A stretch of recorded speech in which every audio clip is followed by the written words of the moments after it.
Assalamualaikum warahmatullahi wabarakatuh. Perkenalkan, nama saya Fida Zahra.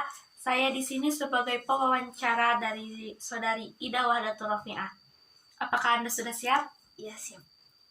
Silahkan perkenalkan diri Anda.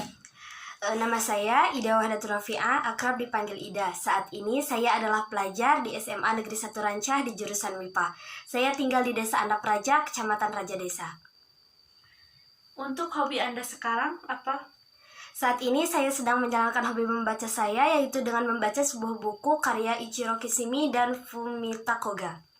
Apa motivasi Anda mengikuti Duta Hukum HAM Jawa Barat?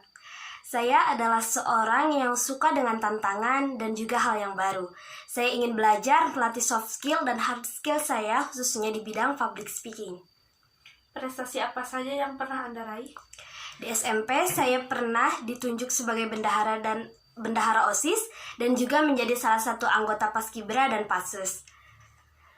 Apa saja kegiatan yang sedang dilaksanakan saat ini selain menjadi anggota FPSH HAM Jawa Barat? Selain menjadi anggota FPSH HAM dan calon duta hukum dan HAM di Jabar, saya juga mengikuti beberapa organisasi dan ekskul lain seperti IRMA, Bantara, dan juga kesenian. Apa program Anda saat terpilih menjadi bagian dari Duta Hukum HAM Jawa Barat?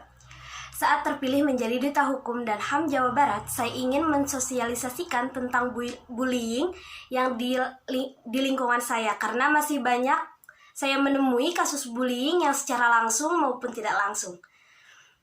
Kinerja apa yang akan dilakukan?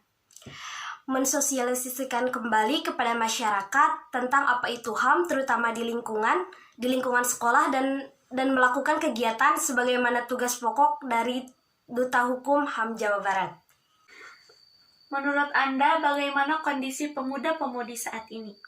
Menurut saya, kondisi pemuda di Indonesia saat ini cukup mengkhawatirkan, karena saat ini banyak pemuda yang terjerat kasus hukum dan pelanggaran hak asasi manusia.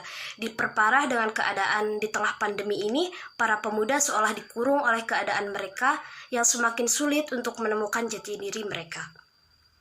Bagaimana cara paling efektif untuk membangun kesadaran hukum dan HAM di kalangan pelajar?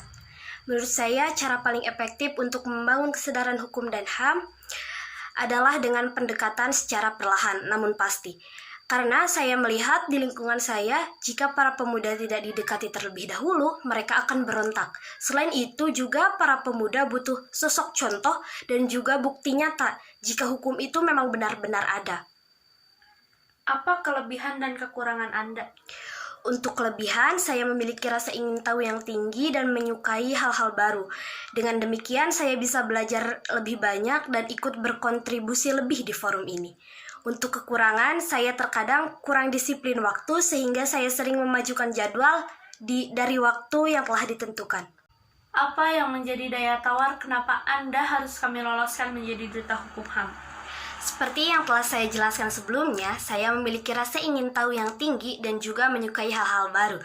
Sehingga saya merasa yakin bahwa berada di forum ini bisa membantu saya menemukan hal-hal baru sehingga saya bisa ikut berkontribusi secara lebih besar.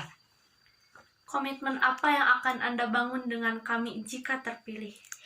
Saya sendiri mempunyai komitmen kerja tuntas. Jadi saya akan menuntaskan pekerjaan-pekerjaan dan tugas-tugas saya seselesai mungkin bagaimanapun caranya jika nantinya saya terpilih menjadi Duta Hukum dan HAM Jawa Barat.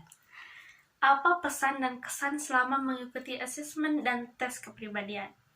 Selama mengikuti asesmen dan tes kepribadian, alhamdulillah lancar dan amat sangat berkesan bagi saya karena ini merupakan pertama kalinya saya mengikuti tes seperti ini. Kenapa Anda bertahan hingga saat ini memperjuangkan Duta Hukum HAM Jawa Barat? Karena seperti yang telah dijelaskan, saya mempunyai komitmen kerja tuntas yang artinya saya harus menyelesaikan tugas-tugas saya dengan baik. Dan juga di lingkungan saya masih banyak saya temui pelanggaran hukum dan HAM. Semoga dengan bergabungnya saya menjadi Duta Hukum dan HAM, saya bisa memberikan pengaruh positif ke lingkungan saya. Terima kasih. Assalamualaikum warahmatullahi wabarakatuh.